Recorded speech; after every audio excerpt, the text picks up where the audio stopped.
Hey everybody, believe it or not, you're looking at two of the rarest Atari 8-bit game cartridges you could find. Well, actually not game cartridges. This is also basically the genesis of online banking.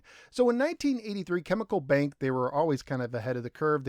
I think they posted the first ATM.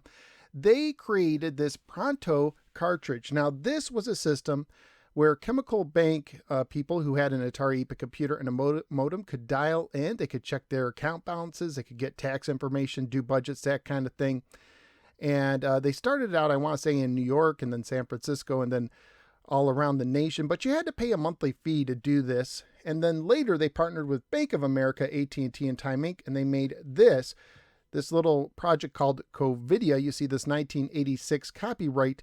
And this is basically the same program, but it's just slight differences here, called Target, the Information and Transaction Network. And there's different versions of these cartridges and basically the same thing, but it just didn't catch in the 80s. People weren't ready for it quite yet. So in 89, after losing about $30 million, they shut down the whole online banking thing. But this is still a very kind of interesting piece of both Atari history, online banking history. And these cartridges, they're so rare. It's hard to put a value on them. You're probably looking at least $100 each, but I'm not sure. They rarely show up. But again, they're not games. There's not a whole lot you could do on them. And as a matter of fact, this one right here, when I popped it into my 600 XL, the title screen gave me some weird sounds and flickering. So there might be memory issues. You might have to have a lot of memory to run that one.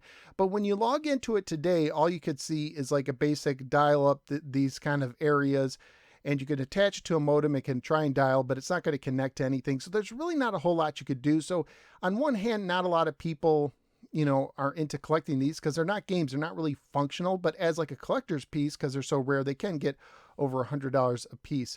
So anyways, what I'm going to do now is I'm going to show you just kind of the screens you can go in to select different dialing things, select different numbers you could dial.